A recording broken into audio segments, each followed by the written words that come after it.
दाबूया पट्टन रेफ्रिजरेटरचं, येणार वादळ परिवर्तनाचं, निलेश राणे यांच्या विक्रमी विजयाचं आणि आपल्या कोकणच्या स्वाभिमानचं। रत्नागिरी सिंधुदुर्ग लोकसभा मतदारसंघातील महाराष्ट्र स्वाभिमान पक्षाचे उमेदवार श्री निलेश नारायण राणे यांना रेफ्रिजरेटर चिन्हासमोरील बटन दाबून प्रचंड मतांनी विजयी करा। लक्षात ठेवा, रेफ्रिजरेटर, सर्वांना सांगा रेफ्रिजरेटर। खासदार असताना निलेश राणे यांनी रत्नागिरी जिल्ह्यासाठी 168 कोटी दिलेत। शिवसेनेच्या आताच्या खासदारांनी किती निधी आणला असा सवाल करत निलेश राणेंना निवडून द्या, 5 वर्षात संगमेश्वरचा नकाशा बदलून टाकतो असा शब्द माजी मुख्यमंत्री तथा खासदार नारायण राणेंनी दिला। पाहूयात काय म्हणाले Narayan Rane. Jaitapkar builders and developers 20 वर्षांपासून गृहस्वप्न साकार करणारं एक नातं विश्वासाचं।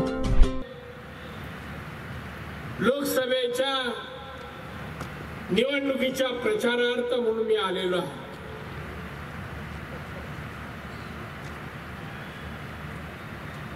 प्रचार आपण पाहताय,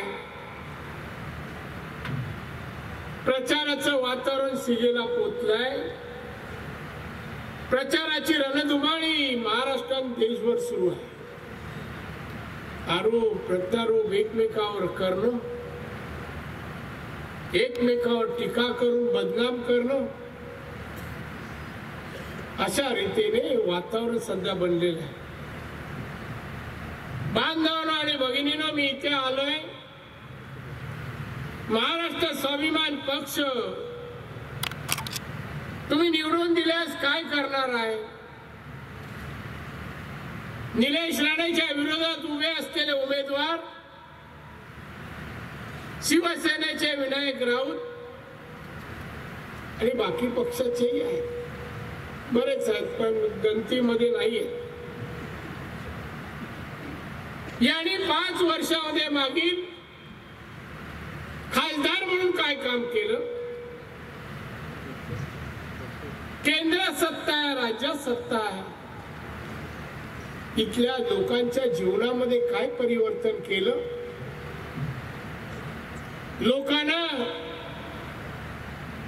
लोकांचा पोटाचा प्रश्न सोडवला का यांनी? महागाई कमी केली का यांनी? तुमचा पाण्याचा प्रश्न यांनी सोडवला का? गावगाव जाणे रस्त्याची अवस्था काय आहे याकडे पाहिलं कधी? संगमेश्वर मध्ये एक तरी खासदारांनी काम केलं ते दाखवावं आणि मग प्रचार करावा, ते काम, मग हे काम केलं हे विचारण्याचं काम आतापर्यंत कोणी केलं नाही। पण मी या सभेच्या माध्यमातून त्या खासदाराला विचारलं, बांधवनो, लोकसभेची निवडणूक असो, विधानसभेची असो, या ज्या निवडणुका असतात या देशासाठी, देशातील जनतेसाठी, समाजासाठी अतिशय उपयुक्त आवश्यक असतात। देशाचं संरक्षण व्हावं, समाजाचं कल्याण व्हावं, सुखी समाज व्हावा, तरुणाला चांगलं शिक्षण मिळावं, तरुण तरुणींना त्याने नोकऱ्या मिळाव्या, उदरनिर्वाह चांगला व्हावा, या उद्देशाने या निवडणुकीकडे पाहिलं जातं। आज मी बोलणार आहे की यापैकी आमच्या विरोधी उमेदवार शिवसेनेचं यांनी त्यांच्या पक्षाने काय केलं। आता शेवटच्या टप्प्यात पक्षाचे प्रमुख येणार आहेत। मी कालपासून त्यांच्या मागे पडलोय, काही प्रश्न विचार। शिवसेनेला 53 वर्ष झाली। शिवसेनेमध्ये मोठ्या प्रमाणामध्ये कोकणचे सैनिक आहेत। कोकणी मराठी तरुणांनी त्या शिवसेनेला मोठं केलं। मग शिवसेनेने मराठी तरुणांच्या पोटाचा प्रश्न प्रश्न, नोकरीचा प्रश्न, बेकारीचा प्रश्न सोडवला काय, हा माझा प्रश्न आहे. उद्धव ठाकरे येत आहे ना, या स्वागत आहे. पण मला सांगा, या संपूर्ण कोकणामध्ये शिवसेनेचं विकासाच्या बाबतीत योगदान सांगा. विकास काय केला या रत्नागिरीमध्ये? या मतदारसंघात 3 आमदार आहेत, खासदार आहे शिवसेनेचा, जिल्हा परिषद आहे, पंचायत समिती आहे, सगळी सत्ता त्यांच्याकडे आहे. काय अवस्था आहे जिल्हा परिषदेची? दिवाळखोरीत चालली आहे. दिवाळखोरीत कामगारांचे पगार वेळेवर होत नाही, अशी परिस्थिती आहे, भयावह परिस्थिती. एक विचारा, या संगमेश्वरला 33% कुणबी समाज आहे. गरिबी मोठ्या प्रमाणात आहे. शेती सोडून इथे कोणता व्यवसाय आहे मला सांगा जरा. आजही मुलं, लाखांनी मुलं शाळेत, कॉलेजमध्ये शिकतायत. उद्या शिकून झाल्यावर कुठे जाणार? नोकऱ्या कुठे आहेत सांगा? मुंबईत आहेत, पुण्यामध्ये आहेत. कारखाने बंद होत आहेत. काल जेट बंद झाली, जेट कंपनी बंद. 25,000 बेकार झाले. 25,000. 3.5 कोटी 5 वर्षात बेकार झाले. 3.5 कोटी तरुण तरुणी कामगार बेकार झाले. 2 कोटी तरुण तरुणींना नोकऱ्या देणार होते, त्या नोकऱ्या सोडा. 5 तरी संगमेश्वरच्या लोकांना दिल्या का नोकऱ्या? उलट बेकार. काय भयावह परिस्थिती आहे. मुद्दाम दळवींना विचारलं, इथे शेती सोडून काय करतात लोक, काय काम आहे? काय नाही सर, बेकारी आहे. 5 वर्षात विचार तरी झाला का हो? ती MIDC बंद आहे, निवळीची बंद आहे. ती चालू करायला प्रयत्न तरी झाले? नवीन आणण्याचं सोडा, झाले का? एक तरी मोठा कारखाना 1000-2000 नोकऱ्या देऊ शकेल आणला का संगमेश्वर मध्ये? संगमेश्वरच्या लोकांनी, तरुणांनी शिकल्यानंतर काय जावं, कुठे जावं? त्यांचे प्रश्न आहे, कोण सोडवणार? सरकारने सोडवणार, कोण सोडवणार? खासदार आमदारांना का निवडून द्यावं? मेघलट आहेत, काय कळत नाही. काय कळत? काय आमदार कधी त्या हाऊस मध्ये बोलताना पाहिलं? संगमेश्वर रत्नागिरीच्या प्रश्नासाठी रत्नागिरीच्या आमदारांनी विधानसभा गाजवली असं ऐकलं? रत्नागिरीच्या मच्छीमारांसाठी, रत्नागिरीचे काजू उत्पादकांसाठी, इथल्या बेकारीसाठी खासदार लोकसभेत सरकारशी भांडला. काजूचा आयात कर कमी केला. सरकारला प्रश्न विचारला, अहो आयात कमी केला, कर कमी केला, परदेशातला काजू इथे येणार, मग इथला काजू काय? आज विचारा त्याला आल्यावर. गेल्या वर्षी काजूचे दर काय होते, काजू कसा विकला जायचा? 160 रुपये. आमच्या सिंधुदुर्गात 160 रुपये. या वर्षी 90 रुपये. सांगा, वाढायला पाहिजे की कमी व्हायला पाहिजे? याचं कारण परदेशातून काजू येतो, तो 60 रुपयाने येतो. 60 रुपये क्विंटल.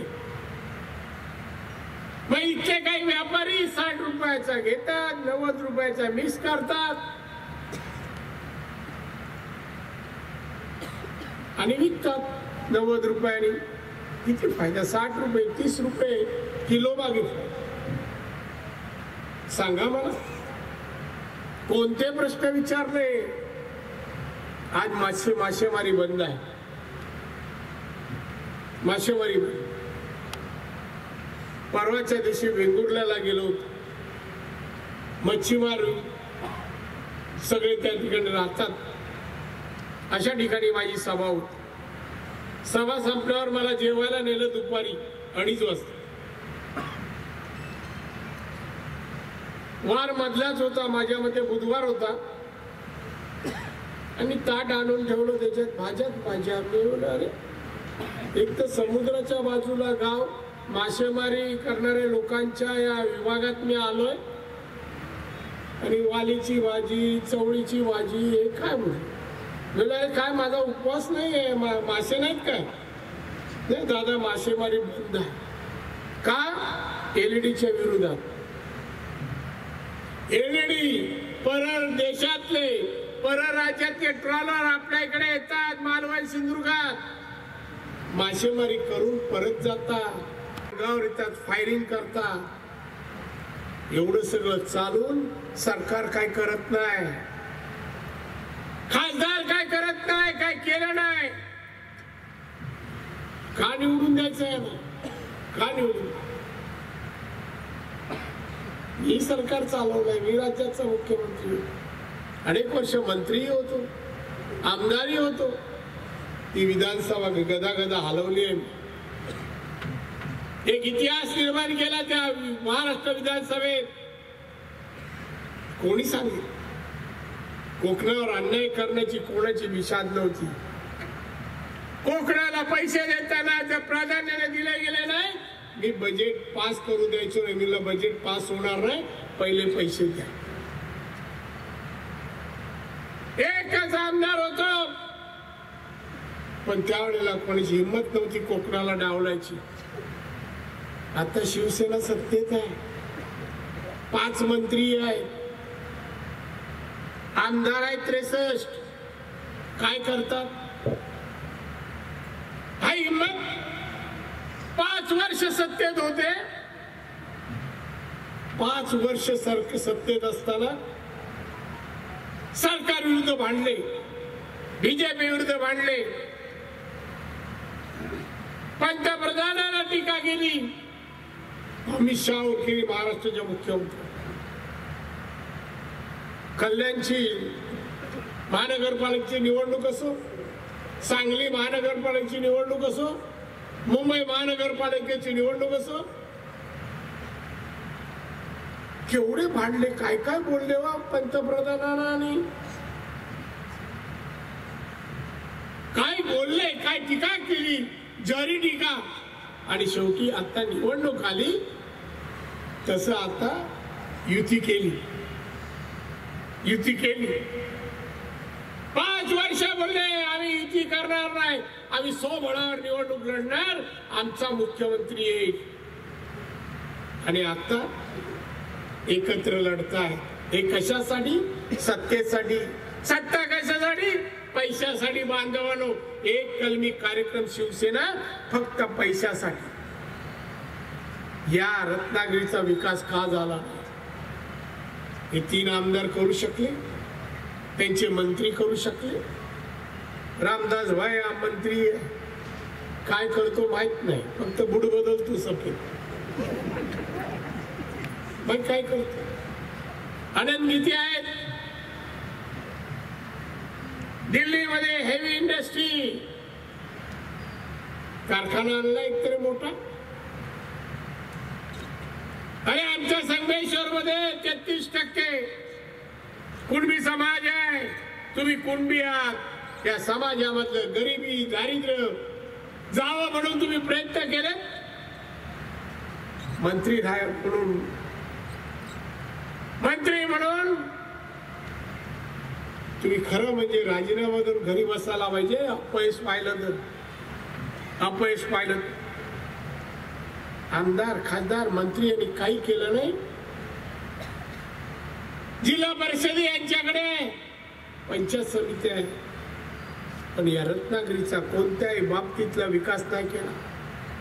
जिथे सभा तिथे पहिली तक्रार आमचे पाण्याचा प्रश्न आहे, तुमचाही पाण्याचा प्रश्न आहे, रस्त्यांचे प्रश्न आहेत, रेस्टिंगवरच्या धान्याचा प्रश्न आहे, रॉकेलचा प्रश्न आहे, रेस्टिंग मिळत नाही।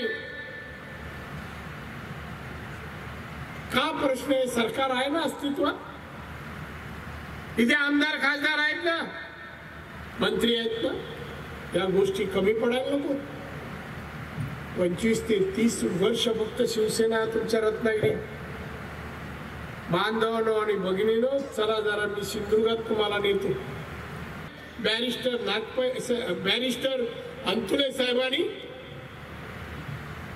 अंतुले साहेबांनी एका जिल्ह्याचे 2 जिल्ह्यांचा विकास व्हावा म्हणून केला. या रत्नागिरीचा दुसरा जिल्हा सिंधुदुर्ग केला. आज विचारावं जरा, सिंधुदुर्ग जिल्ह्याचं दरडोई उत्पन्न किती? गरीब दरिद्री जिल्हा म्हणायचे त्याला. महाराष्ट्राचे एका टोकाचा जिल्हा. मी आमदार 90 झालो, मी तेव्हाच सांगितलं मी आता आमदार झालोय, कोणी गरीब दरिद्री बोलू नका, मी परिस्थिती बदलणार. आणि बांधवून जाऊन बघा, महाराष्ट्राच्या 36 जिल्ह्यामध्ये दरडोई उत्पन्नात 6वा जिल्हा. आणि रत्नागिरी 22वा. लाज नाही वाटत या राज्यकर्त्याला? लाज नाही वाटेल मंत्र्याला, नाही या खासदाराला आणि आमदाराला? कशाला पद भूषवता? अरे दाराने तिथे करू शकतो बदल. बांधव महिला भवन बघा, महिलांसाठी उद्योग देण्यासाठी महिला भवन मांडलं. बचत गटाच्या माध्यमातून वेगवेगळे आंबा, काजू, नारळ, फणस, करवंद, जांभळा याच्या बाय प्रोडक्ट उत्पादन घेतली जातात वेगवेगळे. या करवंदापासून पण लोणचं बनलं जातं. आंबे तर आहेत, आवळे तर आहेत, पापडे बनवले जातात. 21 उत्पादन घेतले जातात. आज 250 महिला काम करतात. 7 एकर मध्ये हा उपक्रम आहे महिला भवन. वृद्धाश्रम बघा, इंजिनिअरिंग कॉलेज बघा, ऍग्रिकल्चर कॉलेज म्हणजे कृषी college, dairy college, horticulture college, वृद्धाश्रम, इंजिनिअरिंग कॉलेज.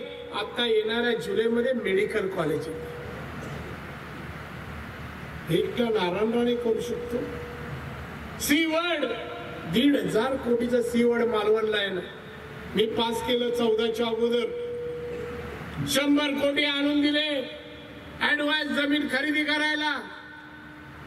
ते खरेदी पैसे, जमीन खरेदी केली नाही, पैसे परत गेले. काही केले नाही 5 वर्ष. आडारीला दोडा मारले. इथे तुमच्यासारखंच असं जंगल आहे, तिकडे जंगल, निसर्ग रम्य दोडा मार्ग आहे जसं संगमेश्वर. तिथे फक्त शेती करायचे. शेतकरी आले, म्हणाले दादा आम्हाला इथे MIDC द्या. बेकार आहेत तरुण, इथून गोव्याला नोकरी जातात. गोव्याला नोकरी जातात, ऍक्सिडेंट झाले आहेत मोटरसायकलवर. आम्हाला MIDC द्या. ही जागा संपादित केली. जागा शेतकऱ्यांनी दिली, चांगला भाव दिला, वाढून दिला. विचारा आजूबाजूला दर आहे ना, ते दरापेक्षा मी 1 लाख रुपये एकरच्या मागे वाढून दिले. बांधवांनो भगिनीनो, MIDC मंजूर केली. त्यानंतर आमचं सरकार गेलं आणि हे पांढऱ्या पायाचे आले. 5 वर्षात एकही कारखाना, 1 लाख मुला मुलींना नोकऱ्या मिळणार होत्या. 500 कारखाने होणार होते तिथे. होऊ शकतात अजूनही 500 कारखाने, 1000 मुला, 1 लाख मुलांना नोकऱ्या. काही करू शकले नाही. खासदाराला विचारावं. रेडी बंदर, मी उद्योग मंत्री झालो. जसं ते उद्योग मंत्री सुभाष देसाई आहे महाराष्ट्राचा, रत्नागिरीचा, काही कामाचा हो. मी रेडी बंदर मंजूर केलं, MOU केला. किती कोटीचा माहिती? 4,500 कोटीचा. गुजरात मधील गांधीनगरमध्ये जसं बंदर झालं अत्याधुनिक बंदर, त्या धर्तीचं बंदर रेडी तुमच्या बाजूच्या जिल्ह्यात होणार होतं. परदेशाचा कोणताही माल भारतात येणार होता. भारतातले आंबे मासे वगैरे हे जगभर जाणार होते. बंद केला पालकमंत्री केसरकर. का त्याला त्या मालकाने पैसे नाही दिले? किती भ्रष्टाचार आहे.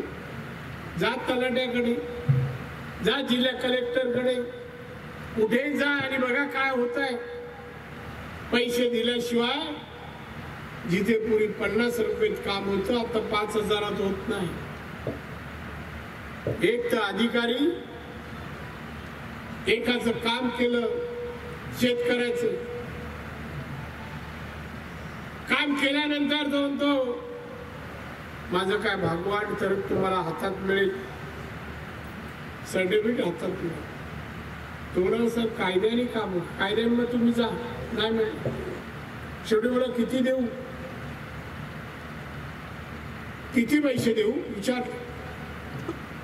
हा म्हणतो मला 1 लाख रुपये पाहिजे. 50 रुपयाचं काम नाही, 1 लाख रुपये पाहिजे. त्या माणसाने खिशातले 100 रुपये काढून देऊ लागले. काय बोलला हो अधिकारी, काय बोलला? त्यांच्या काळातला अधिकारी काय बोलला? हो 100 रुपये खिशात ठेवा, मी चणे कुरमुरे खात नाही, मी बदाम खाणार आहे. आता यांच्या काळातले अधिकारी आता बदाम पिस्ता खायला लागले. ही आज परिस्थिती. बांधवांनो, नुसतं विकासाचीच कामं मी केली नाही, माणुसकी पण दाखवली. मी जात पात धर्म पाहत नाही. माझ्याकडे येणारा कोणी गरजू माणूस कोणतंही काम घेऊन येऊ दे, त्याचं काम करणं माझा धर्म समजतो. माणुसकी हीच जात माझी आहे. आणि असं काम एक उदाहरण म्हणून सांगतो. मुंबईमध्ये बॉम्बस्फोट झाला गेट ऑफ इंडियामध्ये. गेट ऑफ इंडियाच्या ठिकाणी बरेच लोक घायल झाले, जखमी झाले, काही मृत पावले. जखमी लोकांना जे रुग्णालयात नेण्यात आलं. आम्ही टीव्हीवर बातमी ऐकली आणि मी मंत्रालयात होतो, मंत्री होतो. मी गाडी काढली आणि जे हॉस्पिटलला सगळ्या पेशंटना मी पाहिलं. आणि परत निघत असताना लिफ्ट कडे थांबलो होतो. तेवढ्यात एक मुलगा मोठमोठ्याने रडत होता, 14-15 वर्षाचा होता. साहब साहब देखो देखो मेरा हात निकाल डाला. इथे हात ठेवून दाखवलं कारण हा पुढचा हात नव्हता. मी गेलो त्याला, बोलो क्या हुआ? बोलतो चाचा मैं पढ़ने के लिए मेरे चाचा के पास आया था मुंबई में, मैं बिहार का हूँ. मेरे घर में मेरे 3 भाई और 1 बहन है, 4 जन है और माँ बाप. मेरे पिताजी ने ये मेरा चाचा है, इनके बाद पढ़ने के लिए भेजा. मेरे को दर्द होने लगा, सर दर्द होने लगा. मेरे चाचा ने मेरे को हॉस्पिटल भेजा और बोला यार दवा लेके घर गया. 1 बार गया, 2 बार गया, 15 दिन के जाते रहा. सिर तो दर्द कम नहीं होगा, दुखायचं थांबलं नाही. मग खूप शेवटी बोलतो मला इथे इंजेक्शन दिली 2-3 इथे. शेवटी त्याच्या हाताला पॉइझन झालं इकडे आणि हात इथून काढावा लागला. इथून वय वस 14-15 शिकत होतो. सांगा मला तो रडणार नाही तर काय होणार? बोला भाई देखिए चाचा मैं क्या करूं अभी, मैं मेरे माँ बाप को मुंह कैसा बताऊं? मी लगेच डीनला बोलवलं, जेच्या डीनला वर आले. म्हणून काय झालं या मुलाचं? I am very sorry sir. मी का सॉरी कशा होतं ना, आमच्या डॉक्टरांची चुकी आहे.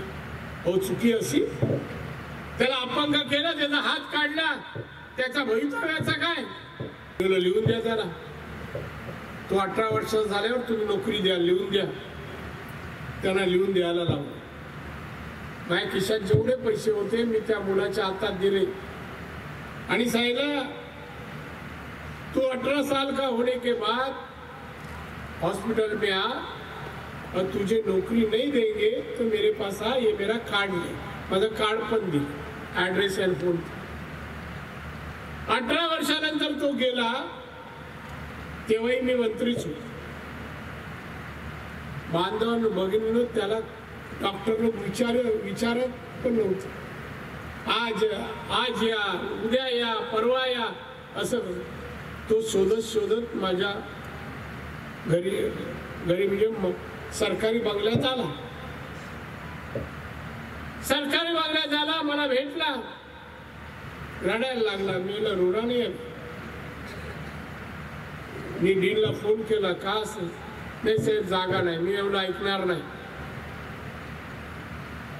बोला, तुमच्यावर कोर्टात केस टाकली असती तर नोकरी दिली असताना त्याला, मी पाठवू का कोर्टात त्याला?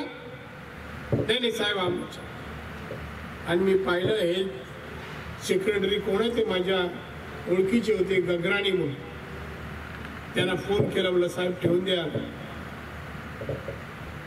आणि त्याला सांगितलं, जब तक नौकरी नहीं मिलती ना तब तक तू यार.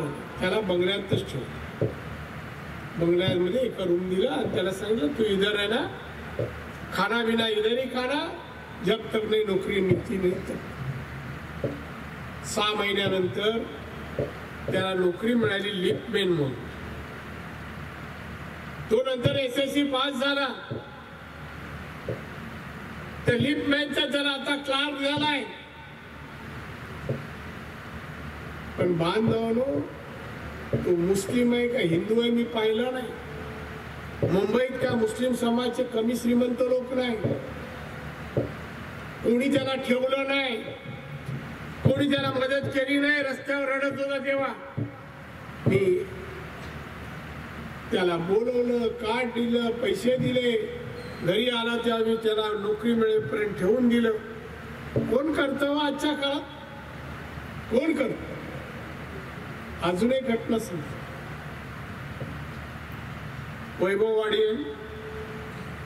वैभववाडीला मी मुंबई ट्रेननी गावी येतो. माझी एक सवय, रत्नागिरी सकाळी येते गाडी, काय तिथे माझे ओळखीचे कार्यकर्ते वृत्तपत्र घेऊन येतात सकाळचे. रत्नागिरी टाइम्स मी पाहिला, त्याचा एका कुटुंबाचा घराचा फोटो होता आणि त्याच्यामध्ये 5 भावंड, छोटी, मोठा 14 वर्षाचा आणि आई वडील दोघेही गेले. कुठल्या रोगाने गेले ते सांगत नाही, पण आई वडील दोघेही गेले. काय खायचा हा प्रश्न आणि वरून पाणी पडतंय. ते डायरेक्ट घरात, पावसाचा ऑगस्ट महिना होता, डायरेक्ट घरात, राहायलाही धड घर नाही. तो मोठा मुलगा होता, गावात फिरायचा आणि लोक काय देतील ते आणून भावंडाला घालायचं. ते वाचलं, कणकवलीला घरी पोचलो आणि वैभववाडीच्या आमचा शाखा जयेंद्र रावराणे तेव्हा होता तालुका प्रमुख. त्याला बोललो, या 5 जणांना तू माझ्याकडे घेऊन ये आणि येताना तहसीलदार किंवा प्रांताला सांग साहेबांनी बोलून. मंत्री होतो, घेऊन आले. मी विचारलं, माहिती घेतली. मागासवर्गीय समाजाचे की त्या आमच्या राणेला पैसे दिले. मी सांगितलं, याची व्यवस्था मी करेपर्यंत यांना तू सांभाळ, हे पैसे घे, जेवण खाऊन घाल, मी लवकर व्यवस्था कर. मी सिंधुदुर्गात वृद्धाश्रम बांधला, त्याच्या बाजूला जागा आहे, त्या जागेत त्याला घर बांधलं, चिऱ्याचं घर, आणि राहायला दिलं. जेवण वृद्धाश्रम, वृद्धाला जेवण जे बनतं ते जेवण केलं. 3 भावंड होती, छोटी शाळेत जाणारी, त्यांना शाळेत घाल. आज सांगताना आनंद वाटतो. त्यात मोठा मुलगा फक्त शाळेत जात नव्हता, मोठा आणि दुसरा त्याला एक काहीतरी रोग होता मानेवर, तो ऑपरेशनला तयार नाही, पण 3 मात्र शाळेत. आता तिघही मॅट्रिक झाली. मुलगी आहे ती शेवटच्या वर्षी ग्रॅज्युएट होण्यासाठी शेवटच्या वर्षी. सांगा मला, ही मागासवर्गीय मुलं आणणं, त्यांना घर बांधून देणं, त्यांचं संगोपन करणं, शिकेपर्यंत त्यांना सगळी व्यवस्था करणं, कपडे लत्तेपासून सगळं, त्यांना कोणी नातेवाईक नव्हतं, कोणी जवळ करणार नव्हतं. हे आम्ही का करतो? एक तरी उदाहरण शिवसेनेच्या खासदारांनी, शिवसेनेच्या वायकर मंत्र्यांनी किंवा 3 आमदारांनी एक तरी उदाहरण द्यावं. अशी माणुसकी तुमच्या जीवनात कधी दाखवली आहे का? नाही नाही. आज सिंधुदुर्गाला कुठच्या कुठे नेऊन मी ठेवले. इंजिनिअरिंग कॉलेजमध्ये 1600 मुलं आहेत, हजारो मुलं इंजिनियर होऊन बाहेर पडली. काही लाख रुपये पण पगार घेतात. इंजिनियर नंतर MBA होऊन नोकरीला लागले. हे परिवर्तन मी केलं, हे लोक का नाही केलं? का नाही केलं? अहो, निलेश राणे पण खासदार होता. निलेश राणे पण खासदार होता. त्यांनी 168 कोटीचे रस्ते पंतप्रधान सडक योजनेतून जेव्हा केले, निलेश राणे कोणी गरीब आला, कोणी होतकरू आला, गरजू आला, तो परत पाठवत नाही. माझं सांगणं आहे दोघांना, माणुसकी आपला धर्म आहे. आलेला माणूस हसत खेळत परत जायला पाहिजे, एवढं समाधान करायचं. असं काम तुमच्याकडून आहे. उद्धटपणा उर्मटपणा अजिबात नाही चालतो. हो, हे वागतात तसे, यांचं काय करायचं? बांगणे ही चुकी तुमचीच आहे. हो, 2014ला मोठमोठी आश्वासन दिली, बोललात आपण, बोललात.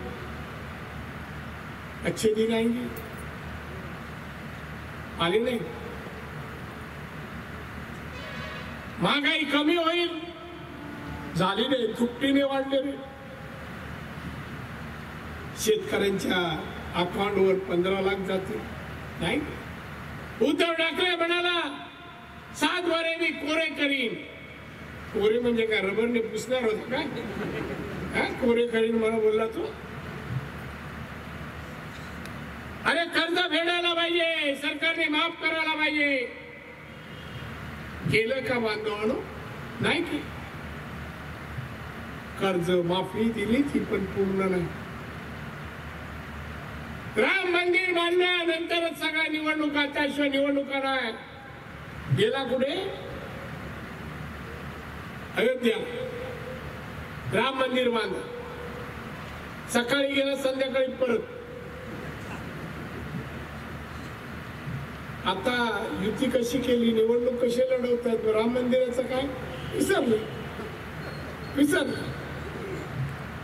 अहो, स्वतःच्या वडिलांचं स्मारक बांधू नाही शकला आणि हा चालला राम मंदिर बांधायला. ती पण म्युन्सिपालिटीची जागा घेऊन मुंबई महानगरपालिकेची स्मारकाला जागा शोधतोय. जागा घेतली, पैसे नाही त्याच्याकडे. 25 वर्ष मुंबई महानगरपालिका त्याच्या ताब्यात आहे. करोड रुपये कमवले. एक घराचे 1 मातोश्री तर 2 मातोश्री झाले. पण गोर गरीब शिवसैनिकाला ना पोटाचा प्रश्न सोडवला, ना गरिबीचा प्रश्न सोडवला. आज मुंबईतला मराठी माणूस कमी होतोय.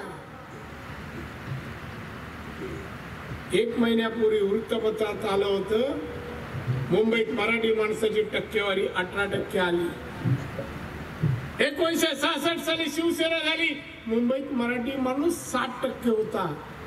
मराठी माणसाच्या न्याय हक्कासाठी मग कशी झाली रे बाबा? का नाही रोखलं तुम्ही? का नाही थांबवलं? गिरण्या बंद झाल्या, का नाही थांबवल्या? उलट गिरण्यांचीच जमीन घेतली ना मनोहर जोशींनी. का नाही मनोहर जोशीला बोलला घेऊ नका, गिरण चालू ठेवा? ही सगळी परिसर फक्त थापा मारायच्या. जाहीरनामा बघा त्यार कोण आपला विनायक राऊत, मी हे केलं, मी ते, सगळं खोट. ती पण आम्ही केस टाकतोय, काढतो माहिती. आता किती खोटं बोलायचं? असं म्हणतात ना मराठी, खोटं बोला पण रेटून बोला, त्यातला औलाद आहे. आणि म्हणून बांधव निवडून आपणच दिलंय याला, भावनेच्या भरात आता मतदान करू नका. कोणी आश्वासनं देतील आम्ही हे करू ते करू, विचारा आतापर्यंत का नाही केलं. तुमचे मंत्री आहेत, आमदार आहे, खासदार आहे, जिल्हा परिषद आहे, पंचायत समिती आहे, नगरपालिका आहे, का नाही विकास केला. संगमेश्वरांचा मागे का राहिला. शेतकऱ्यांची जमीन दिवसेंदिवस कमी होत चालली आहे, कुटुंब वाढत चालली आहे, शेतीवर आता पोट भरता येत नाही. घरात एक तरी मुलाला का नाही नोकरी दिली, कारखाने का नाही आणले, कोणी हात पकडले होते का. त्याला जबाबदारी मंडळी बंधून आणि बघू. तुम्ही विचार करा, कोणत्याही दिलेलं आश्वासन पूर्ण नाहीये. मग आता दिलेल्या आश्वासनाचं काय. सिंधुदुर्गाला जे जे सांगितलंय ते मी पूर्ण केलेलं आहे. एक असा प्रकल्प नाही जो मी बोललो आणि पूर्ण केला नाही. मानगाव खोऱ्यामध्ये असं जंगल आहे. तुमच्याकडे नातेवाईक असतील तर बघा, सगळ्या जाती धर्माचे लोक मानगाव खोऱ्यात 15-16 गाव आहेत. त्या ठिकाणी शेती सोडून दुसरं काय नाही. आता केरळी लोक रबरचं प्लांट लावतात. मग आम्ही आमच्याकडे जिल्हा बँक, जिल्हा परिषद तर आहे, जिल्हा बँकेतर्फे शेतकऱ्यांना आम्ही कर्ज देतो. पिंजराही दिलाय, कोंबड्याही दिल्या आणि शेतकऱ्याला प्रत्येकाला 500-1000 कोंबड्या देऊन महिन्याला कमीत कमी 5-6 हजार रुपये मिळतील असा रोजगार आम्ही दिला. महिन्याला किती कोंबड्या तयार होतील मला सांगा कोणी. 5 लाख कोंबड्या तयार होतात तेवढ्या गावात, मानगाव खोऱ्यात 5 लाख. आता आम्ही कत्तल खाण्यासाठी माणूस पाहतोय. या कोंबड्या 5 लाख येईल. स्लॉटर हाऊस मध्ये कत्तलखाना मध्ये त्याचे कोंबड्या साफ करून परदेशात पाठवू शकेल, मॅकडोनल्ड सारख्या कंपनीला देऊ शकेल असा आम्ही उद्योजक बघतो. आम्ही असे उद्योजक दिले. धनगर समाजाला आम्ही शेळ्या मेंढ्या दिल्या, गायी आणि म्हशी दिल्या.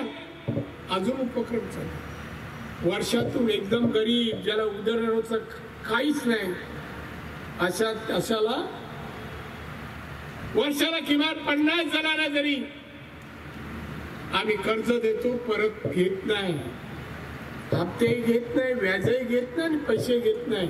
पण वर्षाला किमान 50 लोकांना असं कर्ज देतो. असं विधायक विकासात्मक पोटाचा प्रश्न सोडून मी सिंधुदुर्ग जिल्हा गरिबीतून बाहेर काढण्याचा प्रयत्न केला. जर सिंधुदुर्गात होऊ शकतं, एक नारा नाणे करू शकतो, एक निलेश नितेश करू शकतो, मग मला सांगा रत्नागिरीत एवढे आमदार आहेत, खासदार आहेत, मंत्री आहेत, का नाही देऊ शकतो. सुभाष देसाई मंत्री, रामदास कदम मंत्री, वायकर पालकमंत्री, गीते मंत्री, 4 मंत्री आहेत इकडे, का नाही करू शकतो. मग मला सांगा, तुम्ही विचार करायला पाहिजे. आता ज्याने तुम्हाला विचारलं नाही, तुमचे प्रश्न सोडवले नाही, तुम्हाला न्याय दिला नाही, त्याला तुम्ही योग्य दिशा दाखवा, योग्य अद्दल घडवा. येणाऱ्या 23 तारीखला एप्रिलला मतदान केंद्रावर जाल ना, एक निर्धार करून जा. ज्याने आमचा विकास केला नाही, आमच्याकडे पाहिलं नाही, जगणं मुश्किल करू शकतील अशी महागाई केली आहे. पैसा बाजारात कुठे गेला कळला नाही. बाजारात पैसाच नाही. मोठमोठे व्यावसायिक आहेत, त्यांच्याकडे पैसा नाही, बँक कर्ज देत नाही. मग लोकांनी काय करावं काय. ही परिस्थिती कधीच नव्हती. आहेत वडीलधारी बरीच माणसं, सांगू दे, त्यांच्या आयुष्यात असे दिवस कधी पाहिले होते? पाहिले होते? कोणाकडे उसने मागायला जा, 50,000 द्या, आपले श्रीमंत मोज थोडे नाही, 50,000 नाही, गाडी कॅश नाही सर, पैसे नाही. ही परिस्थिती का आली भयावह? का आली भयावह? याला जबाबदारी आहे ना. ते म्हणतील आमचं सरकार नाही, ते भाजपचं असेल. अरे पण तुम्ही सत्तेत आहात ना, त्यांचा भागीदार आहे ना, पार्टनर आहे ना, तुम्ही पार्टनर आहात ना. तुमचे रत्नागिरी आम्ही तुम्हालाच पकडणार. तुम्हाला आमदार निवडून दिलं, खासदार निवडून दिलं. अडणगीते तिकडे खासदार, इकडे विनायक राऊत बिनकामाचा. काय केलं? काहीच नाही. मग आता ठरवा तुम्ही. त्यांच्या समोर निलेश राणे 5 वर्ष खासदार म्हणून काम केलंय, सेवाभावी वृत्तीने केलेला आहे. तरुण आहे, उच्च शिक्षित आहे, अमेरिकेत शिकलाय. आम्ही व्यावसायिक पण, आम्ही नुसतं राजकारण करतो, आम्ही व्यवसाय म्हणून आमचे पैसे टाकून पण विधायक कार्य करतो. विधायक कार्य केलं. वृद्धाश्रम मी चालवतो, जाऊन बघा. महिला भवन चालवतो, बघा. हॉस्पिटल जरूर बघा. खरंच सांगतो, तुम्ही हॉस्पिटल जरूर बघा. पडव्याचं 650 बेडचं हॉस्पिटल 70 एकर मध्ये. कोणत्याही रोगावर उपाय अमेरिका, जपान आणि जर्मनीच्या मशिनरी आहेत सगळ्या. कोणत्याही रोगावर आणि कोणत्याही ऑपरेशन त्या हॉस्पिटलमध्ये होतं. आता जुलैमध्ये कॉलेजही सुरू होईल.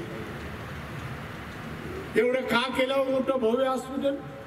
असं हॉस्पिटल मुंबईतही नाही. मी एवढं बांधू शकतो. सारी बालवाडी, एक छोटं हॉस्पिटल. या सगळ्या लीडरने माझ्या विरोधातल्या कोणी बनवलं का सांगा मला? पैसा नाही त्यांच्याकडे, कमवतात ना ते आडमार्गाने. आम्ही तर आडमार्गात गेलो नाही. मी हॉस्पिटल बांधू शकतो, शाळा बांधू शकतो, कॉलेज बांधू शकतो, डेअरी कॉलेज, ऍग्रिकल्चर कॉलेज काढू शकतो, महिला भवन उभारू शकतो. या सगळ्या गोष्टी मी करू शकतो. हे का करू शकत? याचा विचार बांधवानं बघीन तुम्ही करा. सुज्ञ नागरिक असतील तिथे विकास होतो. सुज्ञ नसतील आणि न विचार करता मतदान केलं, पैसे घेऊन मतदान केलं, संध्याकाळची सोय केल्यावर मतदान केलं, तिथे विकास कधीच येणार नाही. येणार कधीच विकास. असे दिवस आपल्याला काढावे लागतील. हे दिवस बदलावे, चांगले दिवस यावे. रत्नागिरी महाराष्ट्राचा प्रगत जिल्हा व्हावा. प्रगत जिल्हा, निसर्ग रम्य रत्नागिरी हे महाराष्ट्रातला एक प्रगत जिल्हा झालाय असं अभिमानाने सांगता यावं. यासाठी तुम्ही मताचं परिवर्तन करा. मी आहे, निलेश बरोबर मी आहे, नितेश आहे. इथला विकास करताना त्याला मदत आम्ही करू. परिवर्तन केल्याशिवाय संगमेश्वरचा नक्षा बदलून टाकू. 5 वर्ष द्या, संगमेश्वरचं. आणि म्हणून बांधवांनो विनंती करायला, भेटायला आलो, बोलायला, भाषण नाही करायला. तुमच्याशी बोलावं, हितगुज करावं, माझे विचार सांगावे. मी या विचाराचा आहे. काही लोकांनी माझे विचार ऐकले नसेल तर सांगावं त्यांना, बाबा रे चुकतंय काहीतरी गणित. रत्नागिरी मी लहानपणापासून, सासरवाड पण द्यायचीच आहे, संगमेश्वरचीच आहे माझी विचार.